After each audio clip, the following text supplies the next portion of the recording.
नमस्कार दोस्तों। आज हम बात करेंगे पब्लिक इंटरेस्ट लिटिगेशन को लेकर। जैसा आप जानते हैं कि समाज में हर तरह के लोग हैं, कुछ सक्षम हैं और कुछ लोग ऐसे हैं जो प्रताड़ित हो रहे हैं, परेशान हो रहे हैं, लेकिन अपनी आवाज नहीं उठा पा रहे। लेकिन उसी के साथ समाज में कुछ ऐसे भी लोग हैं जो उनकी आवाज उठा सकते हैं।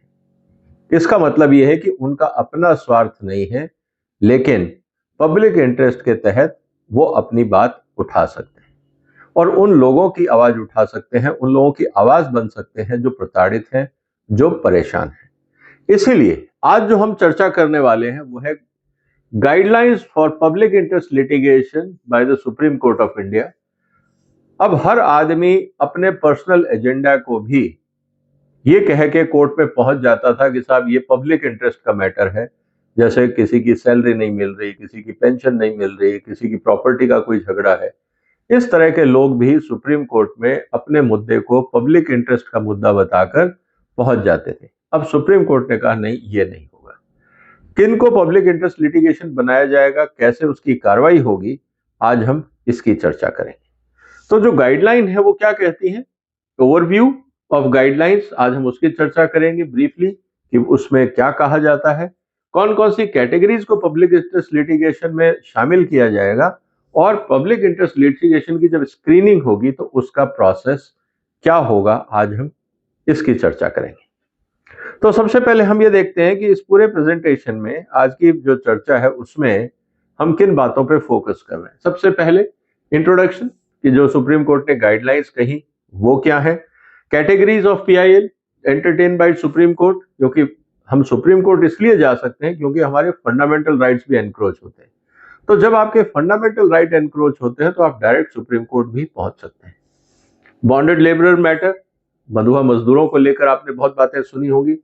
नेग्लेक्टेड चिल्ड्रन, बहुत सारे बच्चे हैं जो परेशान हैं, परिस्थितियां कुछ भी हो सकती हैं, कोई आतंकवाद के कारण, कोई समाज में दंगों के कारण, कोई समाज के अंदर परिवारों के विघटन के कारण या किसी और कारण से, गरीबी के कारण, बहुत कुछ हो सकता है।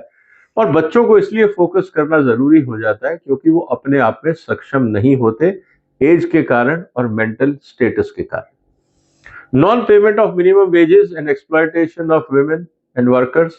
अब सवाल इस बात का है कि आपने काम तो करवा लिया, पैसा नहीं दिया। ऐसी बहुत सारी सिचुएशंस आ जाती हैं गांव में माइंस को लेकर, जहां पे लोग मेहनत तो करते हैं, उनके पास कोई ऑप्शन नहीं होता और वहां ठेकेदार या जो मजदूरों के ऊपर जो काम करवाते हैं या मिल्स में काम कराते हैं या माइंस में काम कराते हैं, वो ऐसे रिमोट एरियाज में पैसे भी नहीं देते और उनके पास साधन भी नहीं होते। फ्रॉम द जेल्स, अब किसी कैदी के साथ स्थिति ठीक नहीं है, क्रिटिकली इल है, कोई और कारण है, प्रताड़ना हो रही है, मारपीट हो रही है, वो अपनी बात कैसे पहुंचाए, बाहर तो आ नहीं सकता, तो क्या रास्ता है। Petition against police misconduct, power का मिसयूज बहुत कॉमन चीज है। अब इसको कैसे रोका जाए, इस पे कैसे लगाम लगे, ये भी पीआईएल का मैटर है। और other categories of PIL, categories not entertained as PIL, किसको पीआईएल नहीं माना जाएगा, ये जानना भी बहुत जरूरी है। और साथ में हम चर्चा करेंगे process of screening and handling PIL, PIL को कैसे स्क्रीन किया जाएगा, कैसे हैंडल किया जाएगा, सुप्रीम कोर्ट की गाइडलाइंस क्या कहती हैं, और फिर हम कंक्लूजन पे बात करेंगे कि ओवरऑल ये स्थिति जो है इसमें कैसे सुधार हो। तो इस मुद्दे पे आज की हम चर्चा करते हैं। सबसे पहले जो सुप्रीम कोर्ट ने क्या कहा है, introduction of supreme court guidelines for public interest litigation.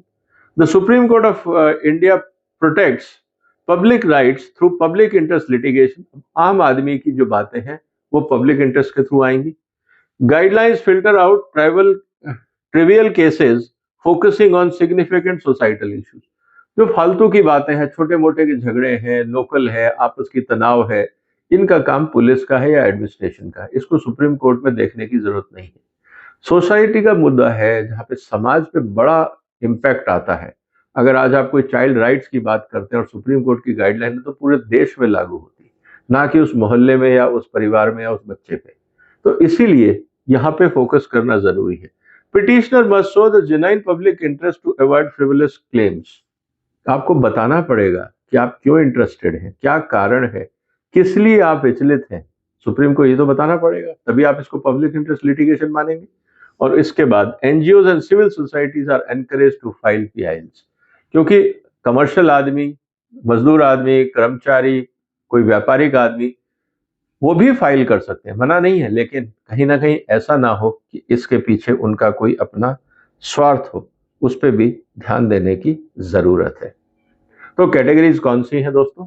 जैसे हमने बात करी बॉन्डेड लेबर, जो बंधुआ मजदूर है उसको लेकर फोकस है कि भाई बंधुआ मजदूर है, पैसे नहीं मिलते, एक्सप्लॉयटेशन हो रहा है, बहुत ही हानिकारक कंडीशंस में, एक्सप्लॉयटेटिव कंडीशन में वो काम कर रहे हैं, सेहत खराब हो रही है, हाथ पैर कट रहे हैं, टूट रहे हैं।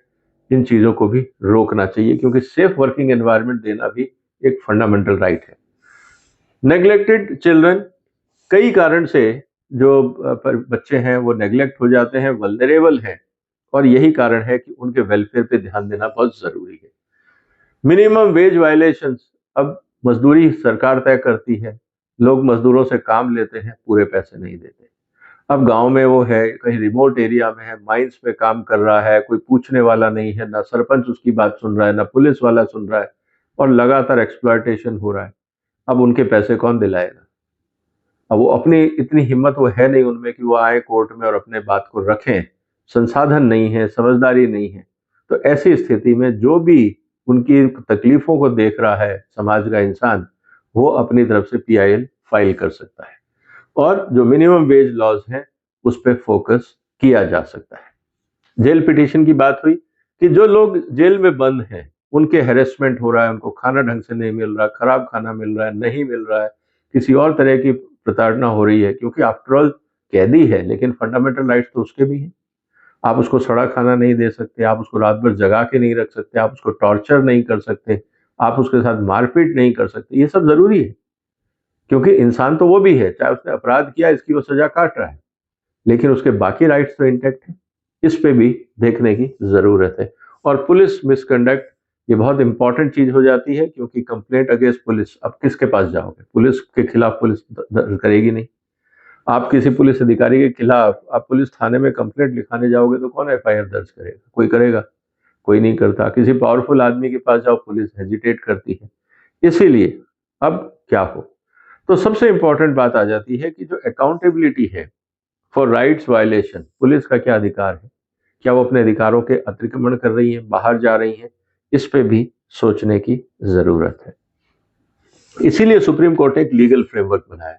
The supreme court has established guidelines for the entertaining petition related to bonded labourer matters. उन्होंने पूरी गाइडलाइंस बनाई कि किस तरह से बॉन्डेड लेबरर का जो है उसको हैंडल किया जाएगा। These guidelines help ensure that effective handling of these petitions in the legal system. किस तरह से हम उन चीजों को हैंडल करेंगे, कौन से एविडेंस लिए जाएंगे, किन से रिपोर्ट मांगी जाएगी, ये सारी गाइडलाइन सुप्रीम कोर्ट ने बताई है। इसीलिए एग्जाम्पल के लिए complaints regarding border labour exploitation are a significant concern. जैसे मैंने पहले भी कहा कि आप काम करवा रहे हैं, तनख्वाह नहीं दे रहे, वर्किंग कंडीशन ठीक नहीं है, इनह्यूमन कंडीशंस हैं, आपको 8 घंटे काम लेना चाहिए, आप 16 घंटे काम ले रहे हैं, 12 घंटे काम ले रहे हैं, ओवर टाइम नहीं दे रहे हैं, जो भी है वो सब सिचुएशंस हैं। These cases often require legal interventions to protect the right of affected individuals. अब बगैर कानूनी हस्तक्षेप के अगर मान लीजिए उस ठेकेदार को ईमानदारी से ही काम करना होता तो वो पहले एक्सप्लॉइट क्यों करता? उसको नहीं करना था, इसलिए वो एक्सप्लॉइटेशन कर रहा था। तो अब तो लीगल रास्ता ही बचता है। अब लीगल रास्ता कौन है? स्टेट या पुलिस? पुलिस भी स्टेट का पार्ट है। उनको कौन गाइडेंस देगा कि आप जाके काम करें? और इसीलिए कोर्ट का इंटरवेंशन इंपॉर्टेंट हो जाता है।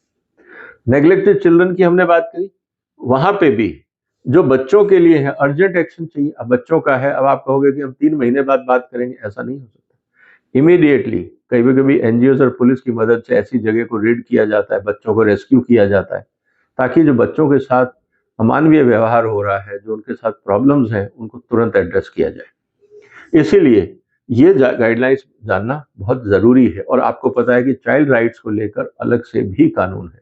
तो चाइल्ड राइट्स के माध्यम से आप डायरेक्ट इंटरवीन कर सकते हैं, या चाइल्ड राइट्स के माध्यम से आप पीआईएल फाइल करके उस गाइडलाइंस के अंदर कि देखिए ये एक्सप्लॉयटेशन हो रहा है, ये उनके राइट्स के ऊपर अतिक्रमण हो रहा है, इसलिए हम पीआईएल फाइल कर रहे हैं, सुप्रीम कोर्ट उसकी सुनवाई करेगा। Petitioner concerning neglected children are often addressed issues of abuse, abandonment necessities intervention by authorities to ensure their welfare। बच्चों के साथ बहुत ज़्यादा अमानवीय व्यवहार हो रहा है या उनको छोड़ दिया गया, जैसे आपने देखा होगा रोड साइड पे छोटे छोटे बच्चे भीख मांगते हैं। अब ये गलत है, गैर कानूनी है, लेकिन होता है। ऐसी स्थिति के अंदर आप PIL फाइल कर सकते हैं कि हमारे शहर में इतने बच्चे हैं जो रोड साइड भीख मांगते हैं, उसके लिए वेलफेयर का इंतजाम करना चाहिए राज्य सरकार को, लोकल एडमिनिस्ट्रेशन को, पुलिस को, और अगर बच्चों के साथ एक्सप्लॉयटेशन हो रहा है उनको रोका जाए। ये भी डायरेक्शन कोर्ट दे सकता है अगर कोई PIL फाइल करता है। जुडिशियल प्रोसीजर में बहुत सीधी सी बात है, उन्होंने कहा कि जो भी इस तरह की पिटीशंस आएंगी सबसे पहले उसको PIL सेल में जज के सामने रिव्यू किया जाएगा कि वास्तव में ये कंसर्न है, और फिर तुरंत एप्रोप्रिएट एक्शन के लिए कार्रवाई की जाएगी। हो सकता है कि पिटीशन आने में टाइम लग जाए, तुरंत कोर्ट इंटरवेंशन की दे सकता है आदेश कि आप जाइए और तुरंत उन बच्चों को छुड़ा के लाइए या उनको रिलीफ दीजिए। क्योंकि अगर आप महीने भर तक उस पर बैठे हैं और 1 महीने बाद अगर डेट आ रही है तो मुझे लगता है कि बच्चों का एक्सप्लॉयटेशन रुक नहीं रहा है। लेकिन ऐसी स्थिति में तुरंत कार्रवाई की भी जरूरत होती है। नॉन पेमेंट ऑफ वेजेस की हम बात कर चुके कि लोगों के साथ काम हो रहा है, ऐसे लोगों के लिए आपको तुरंत इंटरवीन करना पड़ेगा क्योंकि उनकी सेहत लगातार खराब हो रही है, उनका रोज एक्सप्लॉयटेशन हो रहा है, तो उसको टाइम लैग के हिसाब से रोका नहीं जा सकता, इसलिए उनको तुरंत इंटरवीन करने की जरूरत है। खासकर जो कैजुअल वर्कर्स हैं, जो परमानेंट वर्कर्स हैं, वो तो यूनियन बना लेते हैं। जो कॉन्ट्रैक्ट वर्कर्स हैं, जो कैजुअल वर्कर्स हैं, डेली वेज वर्कर्स हैं, उनके साथ अगर एक्सप्लॉयटेशन हो रहा है उसको कैसे रोकेंगे, उसके लिए भी गाइडलाइंस जरूरी हैं। तो वो मैटर भी आप PIL के थ्रू उठा सकते हैं। इसीलिए जो लेबर लॉज का अगर वायलेशन हो रहा है, अगर आपको वर्किंग कंडीशंस देनी है, सेफ्टी कंडीशंस देनी है, आपको वहां पे पानी का इंतजाम करना है, शेल्टर का इंतजाम करना है, खाने का इंतजाम अगर करना है कानून के हिसाब से, या और कोई आपको सेफ्टी गैजेट्स देने हैं, अगर आपने नहीं दिए और इससे वहां के वर्कर्स परेशान हैं, उनका इंजरी हो रहा है, वेलफेयर पे चैलेंजेस आ रहे हैं, तो ऐसे मुद्दे पर भी आप PIL फाइल कर सकते हैं। और इसके लिए जो वर्कर्स राइट्स हैं उसका लीगल फ्रेमवर्क भी आप यूज कर सकते हैं PIL फाइल करने के लिए। अब जो जेल्स के अंदर प्रॉब्लम्स हैं उनको भी आपको समझना होगा। हैरेसमेंट क्लेम्स, जैसा हमने पहले बात करी, अब कोई बीमार है, क्रिटिकली इल है, कैंसर पेशेंट है, लेकिन जेल में है, आप उसकी प्री मेच्योर रिलीज के लिए भी आप बात कर सकते हैं। फिर डेथ इन कस्टडी, किसी कारण से डेथ हो रही है पुलिस कस्टडी के अंदर, उसको आपको देखना होगा कि भाई क्यों इस तरह के हालात हैं, क्या उनको ट्रीटमेंट मिला नहीं मिला, खाना मिला नहीं मिला, एज रिलेटेड प्रॉब्लम्स थी, मेडिकल कंडीशंस थी, क्यों जो कैदी थे उनका ध्यान नहीं रखा गया, क्यों डेथ हुई, इस पे भी आप PIL फाइल कर सकते हैं, क्योंकि ये सब चीजें फंडामेंटल राइट्स जुड़ी हुई हैं। फिर ट्रांसफर रिक्वेस्ट, किसी कारण से क्लाइमेटिक चैलेंजेस है, कोई और चैलेंज है, वहां थ्रेट है, आप कहते हैं नहीं इस कैदी को इस जेल से कहीं और शिफ्ट कर दिया जाए, ये भी पिटीशन आप दे सकते हैं। और पर्सनल बॉन्ड रिलीज, कोई ऐसा मुद्दा है जहां पे बहुत ज्यादा कोई क्राइम नहीं है, या कोई एजिड है, कोई महिला जेल में है और उसकी कंडीशन ये नहीं है, या अब लगता है कि शी इज सेफ, अब उसके लिए कोई क्राइम करने का इंसेंटिव नहीं बचता है उसके पास, उनको जेल में रखने की जगह पर्सनल बॉन्ड पे रिलीज भी किया जा सकता है। तो इसीलिए इस मुद्दे को भी देखना चाहिए और इसके लिए आप PIL फाइल कर सकते हैं। अब पुलिस के खिलाफ कार्रवाई क्या है? Refusal to register cases. अब पुलिस डिपार्टमेंट केस फाइल नहीं कर रहा है, हैरेसमेंट हो रहा है, लड़कियों के साथ छेड़खानी हो रही है, या कोई गुंडागर्दी हो रही है किसी एरिया में और पुलिस वहां कार्रवाई नहीं कर रही और लोग परेशान हैं। ऐसी स्थिति के अंदर PIL फाइल की जा सकती है कि देखिए police law and order maintain करने में प्रॉब्लम कर रही है या सपोर्ट नहीं कर रही है, इसीलिए हमें ये PIL करना पड़ा। हैरेसमेंट के इशू हमने देखा है, पुलिस की जातियां, अब उस पर अक्सर ऐसा देखा है कि पुलिस लॉकअप में डेथ हो जाती है, कस्टोडियल डेथ भी है, जैसा हम आगे चर्चा कर रहे हैं, टॉर्चर को लेके, बाकी समस्याओं को लेके। तो पुलिस से संबंधित, पुलिस का काम है जनता की सुरक्षा और सेवा, इसके खिलाफ अगर कोई काम ऐसा होता है जो समाज के हित में नहीं है, लोगों के हित में नहीं है, किसी का फंडामेंटल राइट एनक्रोच हो रहा है, बाकी राइट्स एनक्रोच हो रहे हैं, ऐसी स्थिति के अंदर भी PIL फाइल किया जा सकता है। अदर कैटेगरीज क्या है? Atrocities on women. अब महिलाएं काम पे जाती हैं, ऑफिसों में जाती हैं, उनके साथ छेड़खानी होती है, पब्लिक ट्रांसपोर्ट में छेड़खानी होती है, क्या सुविधाएं हो, रात को उनको काम करना है, मिडनाइट आती हैं आजकल, क्योंकि बहुत सारे कॉल सेंटर से 24 घंटे काम करते हैं। ऐसी स्थिति के अंदर उनकी सुरक्षा का इंतजाम कौन करेगा, कैसे होगा, इसके ऊपर भी PIL फाइल की जा सकती है। विलेजर हरेसमेंट, अब गांव में है, पुलिस जाती है गांव में, किसी को धमका के पकड़ के जेल में डाल देती है, कोई चोरी हुई, कोई झगड़ा हुआ। अब ऐसी स्थिति के अंदर वो गांव वाला रिमोट में बैठा है, उसको कोई सुनाई करने वाला नहीं है, उसके पास क्षमता नहीं है कि वो कोर्ट तक जाए। तो ऐसी स्थिति में भी कोई भी नागरिक, ऐसे जो परेशान है लोग, उनकी हेल्प के लिए पीआईएल फाइल कर सकता है। एनवायरमेंटल इश्यूज, पॉल्यूशन है, एक फैक्ट्री चल रही है, उसने अपना गंदा पानी नदी में डाल दिया। आज हम यमुना गंगा की सफाई की बात कर रहे हैं। अब गंगा के अंदर, यमुना के अंदर, दिल्ली के अंदर इतना पॉल्यूशन है, अब इसको लेके पराली का एक मुद्दा है, उस पर पीआईएल है। गंगा यमुना के अंदर जो सीवेज जाता था कंपनियों का, उसको रोकने के लिए पीआईएल हुए। जो फैक्ट्रीज है उनका एफ्लुएंट कैसे हैंडल हो, जो समाज के अंदर, फैक्ट्री तो चल गई लेकिन उससे जो एफ्लुएंट निकला उसने समाज के लिए प्रॉब्लम क्रिएट करी, उससे कैसे निपटा जाए, आप इसके लिए भी पीआईएल फाइल कर सकते हैं। इसलिए एनवायरमेंटल इश्यूज बहुत इंपॉर्टेंट हो जाते हैं। फिर रॉयट विक्टिम्स पिटिशन, अब दंगा हो गया, किसी का कोई कसूर नहीं था, अब उनको इंश्योरेंस नहीं मिल रहा, उनका घर जला दिया गया, अब उनको रिलीफ नहीं मिल रहा, कोई और प्रॉब्लम हो गई, मेडिकल क्राइसिस हो गया, लोग घायल हो गए, अब इनका इलाज कौन करेगा? वो एक तरफ तो उनकी आमदनी गई, उनकी संपत्ति गई, अब पैसे भी नहीं बचे कि इलाज करा सके। ऐसी स्थिति में भी पीआईएल फाइल करके रिलीफ सीख किया जा सकता है। और फैमिली पेंशन क्लेम्स, अब फैमिली मेंबर्स हैं, किसी कारण से उनकी डेथ हो गई, डिपेंडेंट है, उनको फाइनेंशियल सपोर्ट चाहिए, पेंशन नहीं मिल रही है, या इस स्थिति में नहीं है कि वो अपना जीवन यापन कर सके। ऐसे भी हैं, आपने देखा होगा बहुत सारे बुजुर्गों को लेकर प्रॉब्लम है, बच्चे छोड़ देते हैं, विदेश में चले गए, माँ बाप परेशान हैं, उनको कोई देखने वाला नहीं है, ओल्ड एज लोग हैं। ऐसी स्थिति के अंदर क्या होगा? तो ऐसी स्थिति के अंदर भी आप पीआईएल फाइल करके ऐसे लोगों के लिए रिलीफ क्लेम कर सकते हैं, ताकि उन लोगों की जिंदगी बच सके। कौन से मुद्दे होंगे जो पीआईएल नहीं है, ये समझना भी बहुत जरूरी है।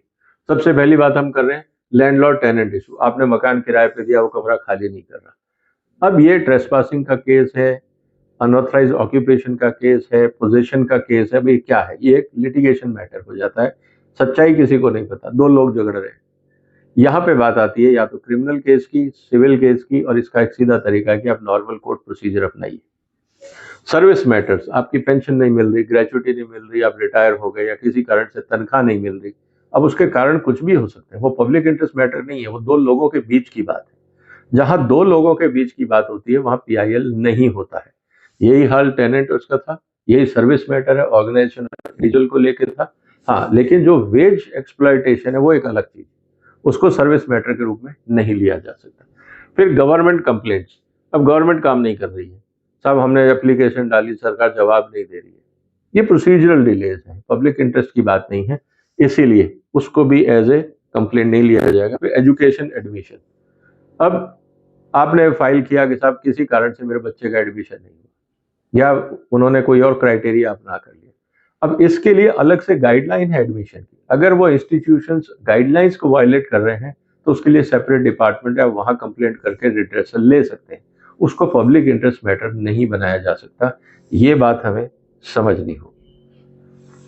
अब प्रोसेस क्या होगा अगर कोई कंप्लेंट आती है? अब दो तरीके से आप जाके फाइल करें, और बहुत बार पीआईएल ऐसा होता है कि लोग बहुत दूर होते हैं, उन्होंने एक चिट्ठी लिख दी चीफ जस्टिस को या किसी जज को कि सर हमारे साथ ये प्रॉब्लम हो रही है, प्लीज इंटरवीन। अब ये पब्लिक इंटरेस्ट लिटिगेशन के रूप में कन्वर्ट की जाती हैं ऐसी चीजें, क्योंकि जैसे ही कोर्ट के संज्ञान में बात आती है, जजेस के संज्ञान में बात आती है, और उनको लगता है ये सीरियस मैटर है, तो उसको पीआईएल में कन्वर्ट कर दिया जाता है, या कभी कभी कोर्ट सू मोटो भी इस मुद्दे को ले लेते हैं। इसीलिए इनिशियल स्क्रीनिंग बहुत जरूरी है, जो भी चिट्ठियां आती हैं उसको कवर किया जाता है अंदर स्क्रीनिंग में कि वास्तव में पीआईएल का मैटर है या पर्सनल मैटर है।